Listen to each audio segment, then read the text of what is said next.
Have you ever wondered what gluten-free foods taste like they have gluten in them? If so, you're in the right place. My name is Michelle, and my family reviews gluten-free foods for people who love gluten. Essentially, my family all eats gluten, I do not, and so we try and find foods that we can eat together. So if you're interested in finding out what sort of gluten-free foods taste just honestly delicious, stay tuned, you're in the right place. Today I'm reviewing English muffins. English muffins are one of our favorite things to have for a brunch or for breakfast time. I also honestly use them at lunch and dinner in place of bread substitutes. And so my family did a head-to-head review of those gluten-free muffins, and we had a clear favorite. Our favorite was the Glutino's gluten-free English muffins. Let me tell you about why they are our favorites. They are our favorites because they are much more like the English muffins that I could eat when I was a kid. Those kinds that you get that are shelf stable from a grocery store. These ones are frozen, but they defrost really nicely. Here's what one looks like right out of the package. And let me turn off the cinematic here. All right, so I hope you can see this better. One of the things I like about this one as compared to the other one that we tasted is that it actually has cornmeal on it, which again reminds me of those ones that I used to have back when I could eat gluten. Another thing that's really nice about it is it's actually really, really light. Let me kind of show you what it looks like in comparison to the one that we did not end up liking.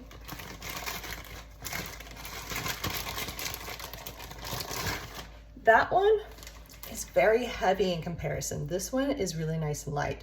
You can also see, while they're kind of similar in size, this one's got a little bit more of a rise on it, like there's a dome in the center, which again feels more reminiscent of a regular wheat-based English muffin. So looking at the coloring here, while this one's definitely a little bit more yellow than a regular wheat-based English muffin would be, it's not sickly pale, which this one is. So that's what it looks like. And those are kind of some of the differences that really made us like it. So when we do our tastings, they are blind tastings. We use a coding system, which you can see on here. I've got A's and B's on all of the products. They're tasted without in consideration of knowing what the products are or who makes them or what they're called. They are just evaluated on taste, appearance, and texture without any sort of bias. So let me go ahead and show you what these look like once they're toasted up. All right, let me grab this up. They're hot. All right. Ooh. All right, this one is perfect. Maybe a little over toasted, but I still think good. All right, this is pretty hot. All right, I think I'm going to set this down on a plate like a normal human being.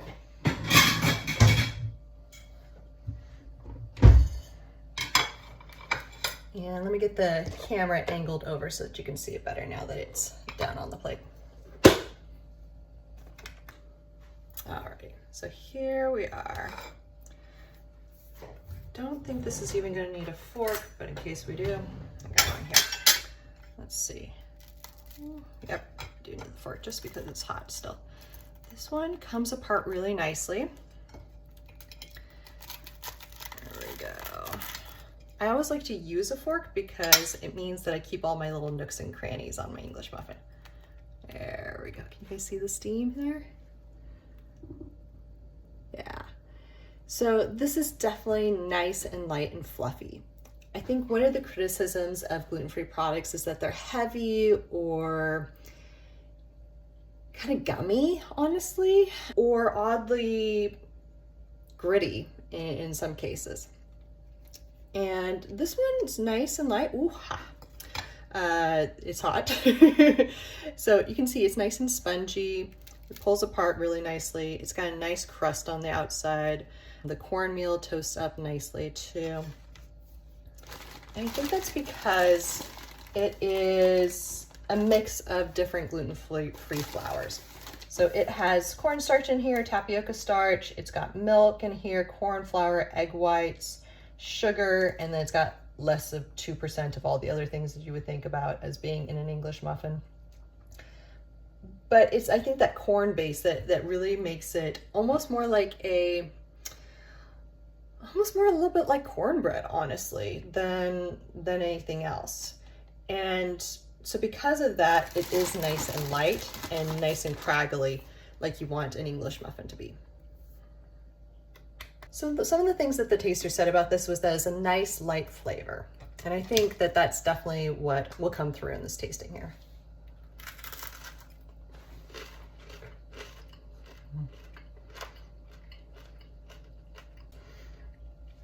I had to turn the camera off there so I could finish chewing here. Yes, it is really nice and light. There's also a really nice contrast of the inside to the outside. The outside's nice and crunchy and crispy. You can see this very kind of firm layer that happens there as compared to the lightness that's in here. And again, while it definitely tastes corn-based, it doesn't taste like it's wheat-based. It's sweet, like lightly sweet, like cornbread is. And so because of that, it's a very pleasing texture, and I think it would work really well, both sweet and savory. So I'm gonna go ahead and try this sweet, and then I will try it savory, just to see which one is best. So let me go ahead and start with a little bit of butter and jam, because that's my favorite way of having an English muffin.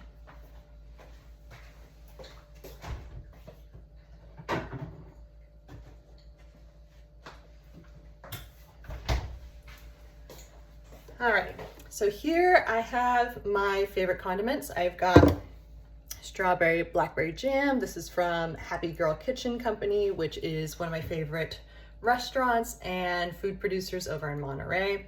I've also got my butter here. As you can see, I write on my butter. Let's see if you can see it that way. Yeah, there you go. It says GF on it, that's gluten-free. That's because my family eats gluten products. And so when they have a knife and they're scooping into something and it is then spread on bread, of course, the proteins that are on that bread get on that knife and go back into the product when they scoop into it again. And so I have my own butter, my own peanut butters, my own jams, and my kids know that they can put their butters, their peanut butters, their jams on their stuff, but that if they've got anything that's mine, quote unquote, that they are using it only on the gluten-free products. But let's go ahead and get this tested and see if it's gonna work out.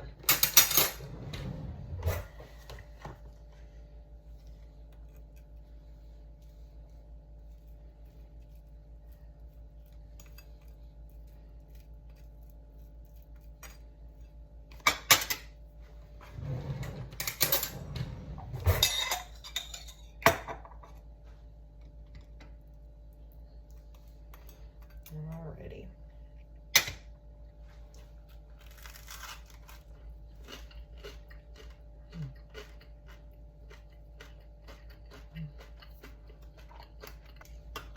Alrighty, yes, this is good. I love the combination of the sweet jam with the savory butter, and it's a salted butter, so I think it adds that nice balance to it. But honestly, because I'm thinking about cornbread here, I think I need to try it with honey. I don't know about you, but that's one of the traditional ways that I eat cornbread, right? It's butter and honey. So let me go grab some.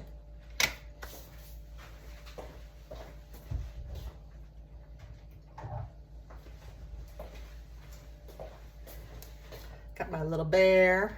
And let's redo this. So let's do a little bit of honey, drizzled on.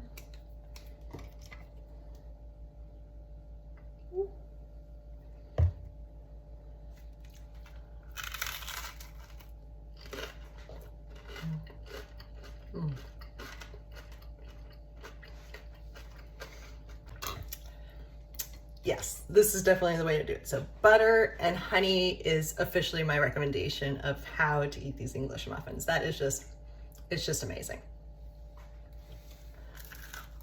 Now I'm going to try the savory version. And honestly, I'm not sure if it's gonna go kind of like avocado toast way or if it's gonna go kind of egg sandwich way. So I'm getting my ingredients out for both. Thinking about an egg sandwich, I probably need some cheese as well. Or maybe chili crisp. Thinking chili crisp.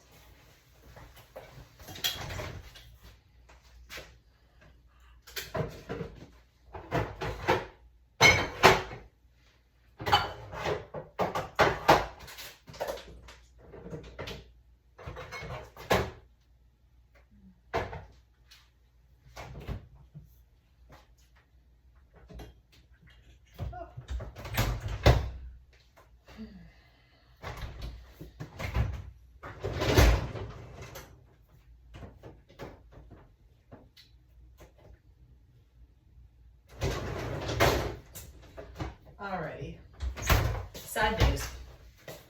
I must be out of Asian chili crisp and I'm very sad about it. But we're gonna go Mexican chili crisp instead. So I grabbed some sour cream as well because I think the tanginess and the spiciness that comes from this will be good. All right, let me get my camera set up so you can see more. Alrighty, here I'm gonna get out my pan, and as always, pan on first. And I'm gonna get this up nice and hot so that it has all those good non-stick properties in it. While I'm waiting for this to come up though, I'm gonna go ahead and get some utensils and get my avocado sliced as well.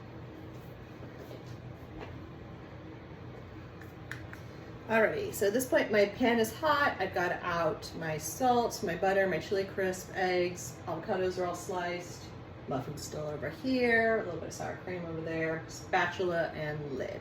So those are all the things that I need in order to get this going here. I'm gonna start by putting my clarified butter, this is ghee, onto here. It has a higher smike point than other butter, and so you'll see it's just starting to smoke because my pan is so hot. There we go. Okay, 1 egg in here. Everything's thrown away and washing up my hands. All right, a little bit of salt to the top. I'm also going to do my avocados while I'm here. Nobody wants under-seasoned avocados. Ooh. It's looking good here. I'm gonna go ahead and put a little bit of chili crisp in around here. So that gets all nice and oozy and goozy. If you haven't had this, it's also called salsa matcha, I believe is the way it's phrased. I will look that up and make sure that that's correct when I publish this. I'm gonna do like an over easy, so I'm getting my top here. And I put a tiny bit of water in there, and I'm gonna go like this. What that does is that's gonna give me that nice crispy bottom, and my yellows and my eggs are gonna be a little bit firmer, but still runny. I hate it when I cook my eggs too much. So I'm just gonna be able to watch it. I want to see those whites firm up a little bit.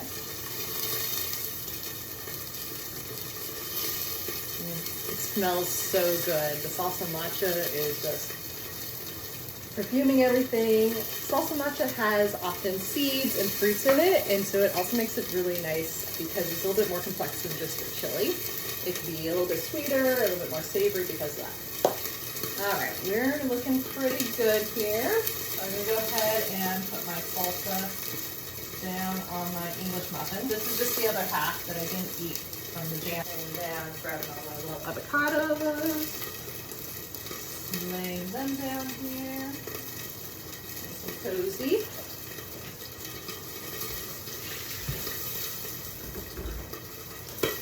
And oh, that's looking good. Ooh, I don't know if you can see, but there's just a little bit of the whites are all puffed up, and the yellow's starting to get a little bit of a whitish film on the top, but not so much that it's firm. Okay. Grab my plate. Woo! She is toasting. Oh, that's so good. Ah, beautiful, beautiful, beautiful. I've got my stove off. I'm gonna go ahead and put that off to the back burner so that it's not so hot. But look at this. Still nice and jiggly and wiggly. but cooked. You can see all the laciness of all the salsa matcha too over here. It's gonna be good. All right, moment of truth. All right, I think I got it close, but not quite right. I went and realized I forgot to salt it, which is this huge, huge problem at this point. I've got my Maldon salt. I'm hoping that the flakiness will help counteract for the fact that I didn't salt them in the pan. I also think it needs more salsa matcha. The richness of the avocado and the eggs is a lot. And so because of that, I'm adding some more on. Let's dip it in the egg yolk and try it again.